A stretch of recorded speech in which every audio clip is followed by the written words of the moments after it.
So I want to start by offering you a free, no-tech life hack. And all it requires of you is this, that you change your posture for 2 minutes. But before I give it away, I want to ask you to right now do a little audit of your body and what you're doing with your body. So how many of you are sort of making yourselves smaller? Maybe you're hunching, crossing your legs, maybe wrapping your ankles. Sometimes we hold on to our arms like this. Sometimes we spread out. I see you. So I want you to pay attention to what you're doing right now. We're going to come back to that in a few minutes, and I'm hoping that if you sort of learn to tweak this a little bit, it could significantly change the way your life unfolds. So we're really fascinated with body language, and we're particularly interested in other people's body language. You know, we're interested in, like, you know, an awkward interaction, or a smile, or a contemptuous glance, or maybe a very awkward wink, or maybe even something like a handshake. Here they are arriving at number 10, and look at this lucky policeman gets to shake hands with the President of the United States. Oh, and here comes the Prime Minister of it. No.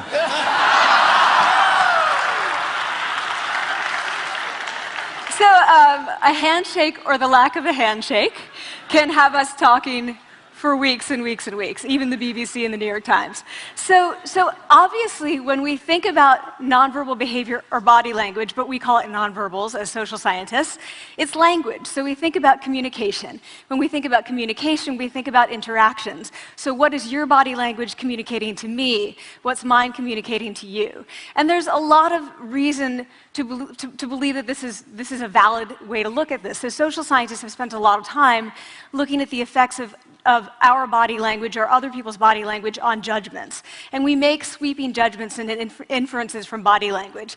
And those judgments can predict really meaningful life outcomes, like who we hire or promote, who we ask out on a date. For example, Nalini Ambady, a researcher at Tufts University, shows that when people watch 30-second soundless clips of real physician-patient interactions, their judgments of the physician's niceness predict whether or not that physician will be sued. So it doesn't have to do so much with whether or not that physician was incompetent, but do we like that person and how they interacted? Even more dramatic, Alex Todorov at Princeton has shown us that judgments of political candidates' faces in just 1 second predict 70% of US Senate and gubernatorial race outcomes. And even, let's go digital, emoticons used well in online negotiations can lead you to claim more value from that negotiation. If you use them poorly, bad idea, right? So when we think of nonverbals, we think of how we judge others, how they judge us, and what the outcomes are. We tend to forget, though, the other audience that's influenced by our nonverbals, and that's ourselves. We are also influenced by our nonverbals, our thoughts and our feelings and our physiology. So what nonverbals am I talking about? I'm a social psychologist, I study prejudice, and I teach at a competitive business school. So it was inevitable that I would become interested in power dynamics. I became especially interested in nonverbal expressions of power and dominance. And what are nonverbal expressions of power and dominance? Well, this is what they are. So in the animal kingdom, they are about expanding. So you make yourself big, you stretch out, you take up space, you're basically opening up. It's about opening up.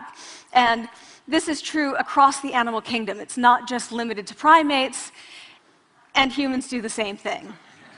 So they do this both when they have power sort of chronically, and also when they're feeling powerful in the moment. And this one is especially interesting because it really shows us how universal and old these expressions of power are. This expression, which is known as pride, Jessica Tracy has studied, she shows that people who are born with sight and people who are congenitally blind do this when they win at a physical competition. So when they cross the finish line and they've won, it doesn't matter if they've never seen anyone do it, they do this. So the arms up in the V, the chin is slightly lifted. What do we do when we feel powerless? We do exactly the opposite. We close up, we wrap ourselves up, we make ourselves small. We don't want to bump into the person next to us. So again, both animals and humans do the same thing. And this is what happens when you put together high and low power. So what we tend to do when it comes to power is that we complement the other's nonverbals. So if someone's being really powerful with us, we tend to make ourselves smaller. We don't mirror them, we do the opposite of them. So I'm watching this behavior in the classroom, and what do I notice? I notice that MBA students really exhibit the full range of power nonverbals. So you have people who are like caricatures of alphas, like really coming into the room. They get right into the middle of the room before class even starts, like they really want to occupy space. When they sit down, they're sort of spread out. They raise their hands like this. You have other people who are virtually collapsing when they come in. As soon as they come in, you see it. You see it on their faces and their bodies, and they sit in their chair and they make themselves tiny, and they go like this when they raise their hand. I noticed a couple things about this. One, you're not going to be surprised. It seems to be related to gender. So women are much more likely to do this kind of thing than men. Women feel chronically less powerful than men, so this is not surprising. But the other thing I noticed is that it also seemed to be related to the extent to which the students were participating and how well they were participating. And this is really important in the MBA classroom because participation counts for half the grade. So business schools have been struggling with this gender grade gap. You get these equally qualified women and men coming in, and then you get these differences in grades, and it seems to be partly attributable to participation. So I started to wonder, okay, so you have these people coming in like this, and they're participating. Is it possible that we could get people to fake it, and would it lead them to participate more? So my main collaborator, Dana Carney, who's at Berkeley, and I really wanted to know, can you fake it till you make it? Like, can you do this just for a little while and actually experience a behavioral outcome that makes you seem more powerful? So we know that our nonverbals govern how other people think and feel about us. There's a lot of evidence, but our question really was, do our nonverbals govern how we think and feel about ourselves? There's some evidence that they do. So, for example, when we smile when we feel happy, but also when we're forced to smile by holding a pen in our teeth like this, it makes us feel happy. So it goes both ways. When it comes to power, it also goes both ways. So when you feel powerful, you're more likely to do this, but it's also possible that when you pretend to be powerful, you are more likely to actually feel powerful. So the second question really was, so we know that our minds change our bodies. Is it also true that our bodies change our minds? And when I say minds, in the case of the powerful, what am I talking about? So I'm talking about thoughts and feelings and the sort of physiological things that make up our thoughts and feelings. And in my case, that's hormones. I look at hormones. So what do the minds of the powerful versus the powerless look like? So powerful people tend to be, not surprisingly, more assertive and more confident, more optimistic. They actually feel that they're going to win even at games of chance. They also tend to be able to think more abstractly. So there are a lot of differences. They take more risks. There are a lot of differences between powerful and powerless people.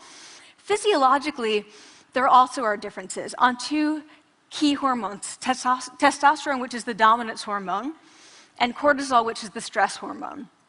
So what we find is that high-power alpha males in primate hierarchies have high testosterone and low cortisol, and powerful and effective leaders also have high testosterone and low cortisol. So what does that mean? When you think about power, people tended to think only about testosterone because that was about dominance. But really, power is also about how you react to stress. So do you want the high-power leader that's dominant, high on testosterone, but really stress reactive? Probably not, right? You want the person who's powerful and assertive and dominant, but not very stress reactive, the person who's laid back. So we know that in primate hierarchies, if an alpha needs to take over, if an individual needs to take over an alpha role sort of suddenly, within a few days, that individual's testosterone has gone up significantly and his cortisol has dropped significantly. So we have this evidence, both that the body can shape the mind, at least at the facial level, and also that role changes can shape the mind. So what happens, okay, you take a role change, what happens if you do that at a really minimal level, like this tiny manipulation, this tiny intervention? For 2 minutes you say, I want you to stand like this, and it's going to make you feel more powerful. So this is what we did. We decided to bring people into the lab and run a little experiment. And these people adopted for 2 minutes either high power poses or low power poses. And I'm just going to show you 5 of the poses, although they took on only 2. So here's one, a couple more. This one has been dubbed the Wonder Woman by the media. Here are a couple more. So you can be standing or you can be sitting. And here are the low power poses. So you're folding up, you're making yourself small. This one is very low power. When you're touching your neck, you're really kind of protecting yourself. So this is what happens. They come in, they spit into a vial. We, for 2 minutes, say, you need to do this or this. They don't look at pictures of the poses. We don't want to prime them with the concept of power. We want them to be feeling power, right? So 2 minutes they do this. We then ask them, how powerful do you feel on a series of items? And then we give them an opportunity to gamble. And then we take another saliva sample. That's it. That's the whole experiment. So this is what we find. Risk tolerance, which is the gambling. What we find is that when you're in the high power pose condition, 86% of you will gamble. When you're in the low power pose condition, only 60%. And that's a pretty whopping significant difference. Here's what we find on testosterone. From their baseline when they come in, high power people experience about a 20% increase, and low power people experience about a 10% decrease. So again, 2 minutes and you get these changes. Here's what you get on cortisol. High power people experience about a 25% decrease, and the low power people experience about a 15% increase. So 2 minutes lead to these hormonal changes that configure your brain to basically be either assertive, confident, and comfortable, or really stress reactive, and feeling sort of shut down. And we've all had that feeling, right? So it seems that our nonverbals do govern how we think and feel about ourselves. So it's not just others, but it's also ourselves. Also, our bodies change our minds. But the next question, of course, is, can power posing for a few minutes really change your life in meaningful ways? So this is in the lab, it's this little task, it's just a couple of minutes. Where can you actually apply this, which we cared about, of course.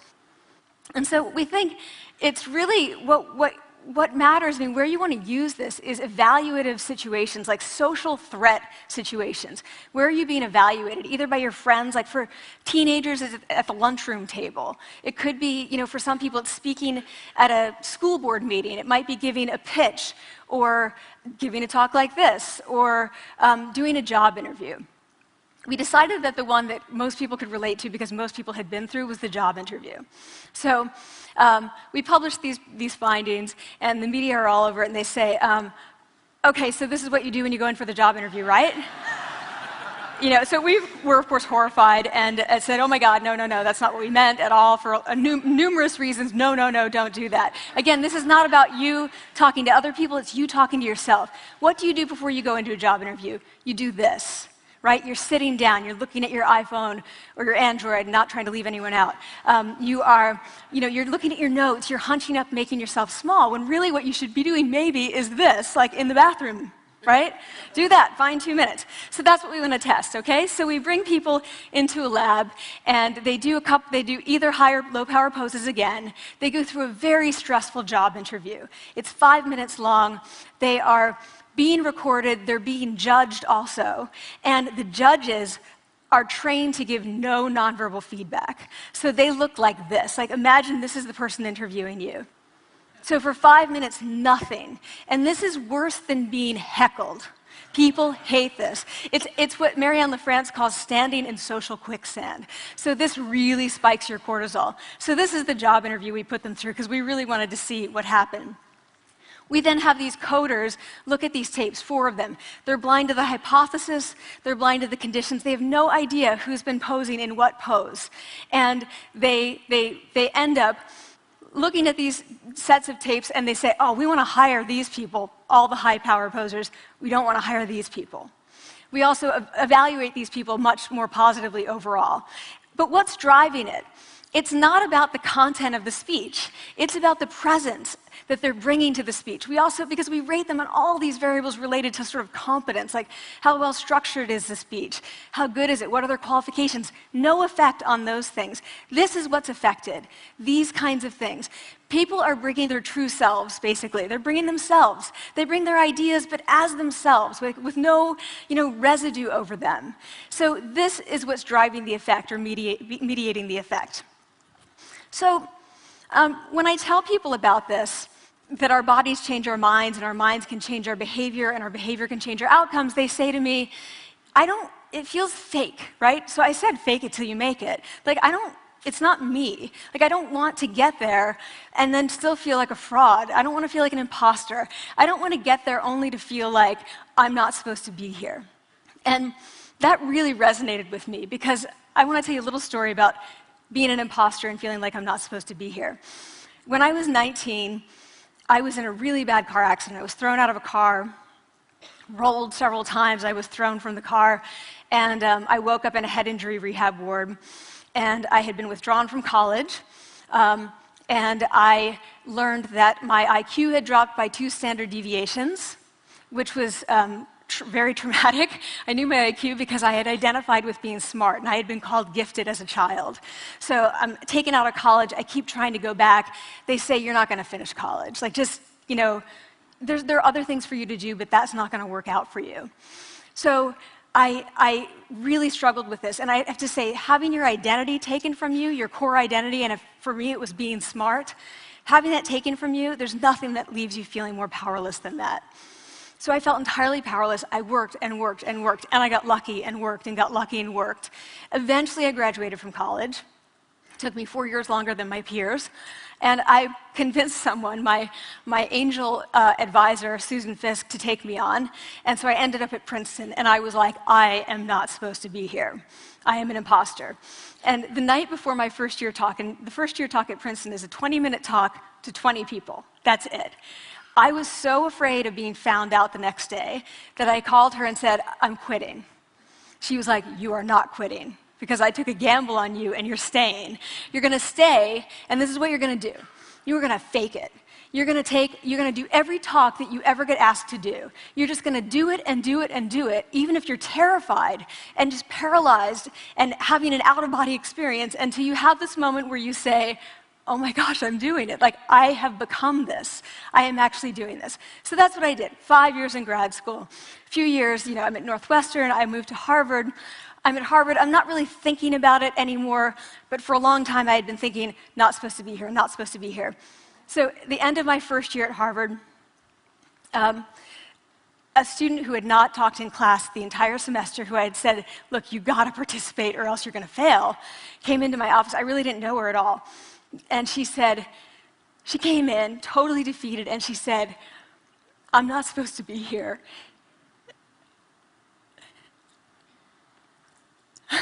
And that was the moment for me, because 2 things happened. One was that I realized, oh my gosh, I don't feel like that anymore. I don't feel that anymore, but she does, and I get that feeling. And the second was, she is supposed to be here. Like, she can fake it, she can become it. So I was like, yes, you are. You are supposed to be here, and tomorrow you're going to fake it, you're going to make yourself powerful, and, you're going to...